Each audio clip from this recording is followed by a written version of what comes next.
Mainsail ho! Mainsail ho! Starboard tack. Ease that sheet. A 400-year trip back in time. This is where it all started. This is the first permanent settlement of England. And it has stayed beautiful, although I imagine 400 years ago it was somewhat different. Different because the Godspeed is now a classroom on the water. Which lines have to ease?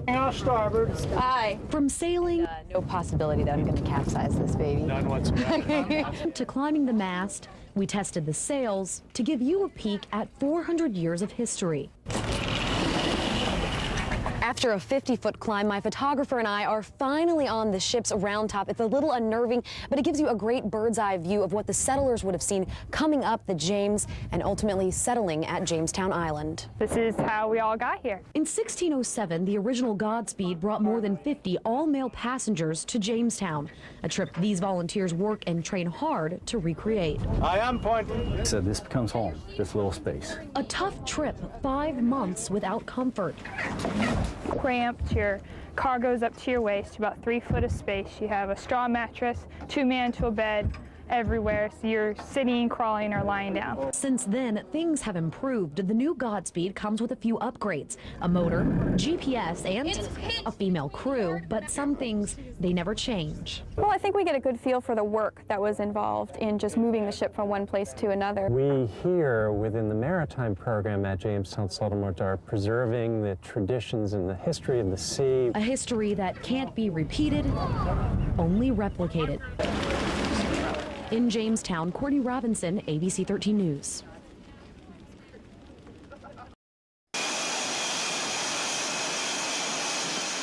We'll take you down at 1.2 to take you first.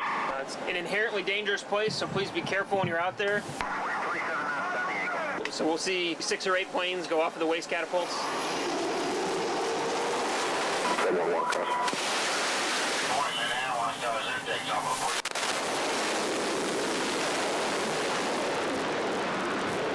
It's amazing. You see it, when you hear the noise, it really never gets old. You enjoy it because when you get away from it, you'll be thinking, well, I wish I was back over there to see that all going on again, over and over again. We'll take you down at 1.2 to take you first. We'll be heading home soon, hopefully. And sometime this month we get to come home. Yeah. We're hoping sometime soon. Of course I miss them. My daughter's there, so I miss them a lot. You know, the grill, Just driving my car. My own bed. sleeping in a real bed. You miss home and you miss friends, and then you go home, you're like, oh, I'm so excited to go home, and then after a couple of days, you're like, I really want to be with my friends back there. 615 tower.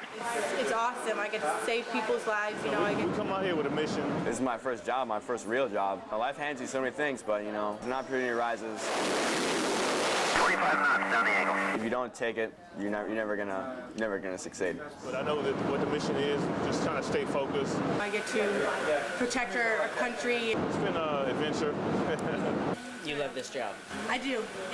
That's why I extended, actually. I was supposed to get out July 25th of this year, but I extended. The NCOs do a phenomenal job on board here. But those are the folks that are on the deck plates. That's what we say. The people who are on the deck plates, the sailors down there working.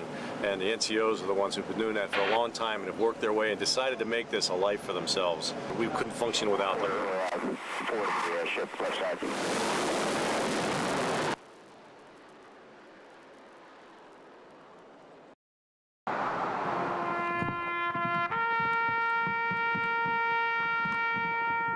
He was loyal to a fault to his friends. Whether you were right or wrong, if you were his friend, he was there for you through thick and thin. I had the honor of escorting one of our fallen brothers home that couldn't make it back on his own 2 feet.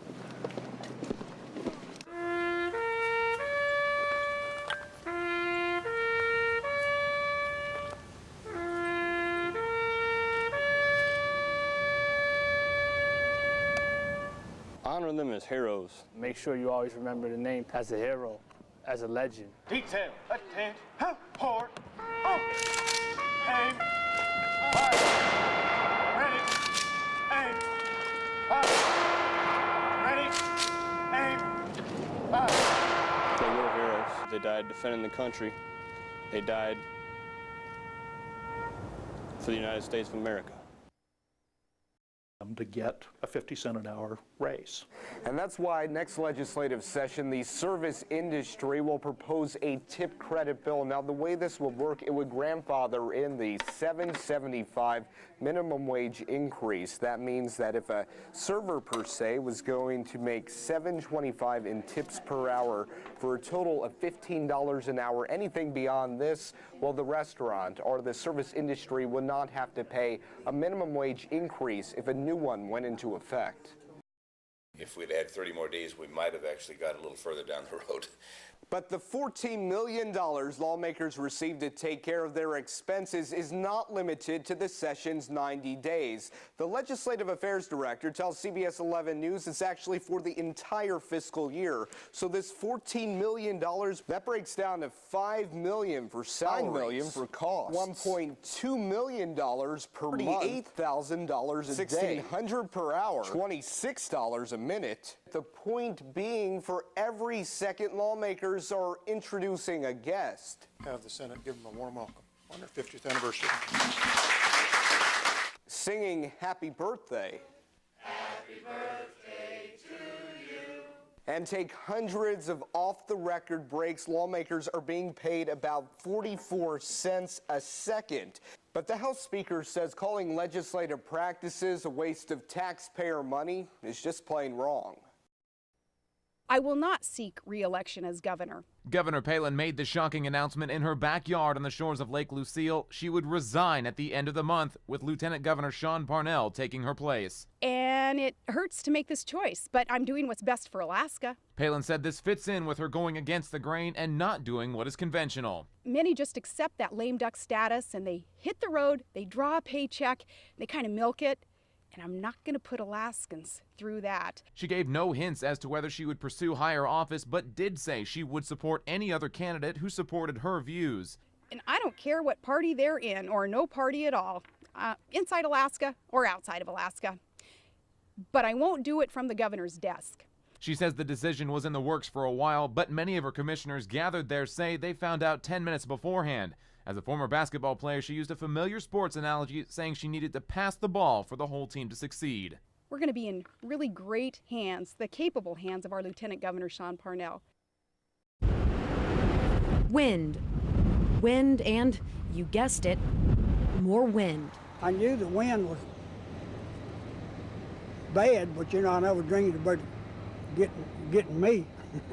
But it did. A downed power line sparked this blaze that might have been easier to contain without Mother Nature breathing down on it. My wife was upstairs sewing and looked out the window and saw the smoke. She called 911. We got it knocked down right here.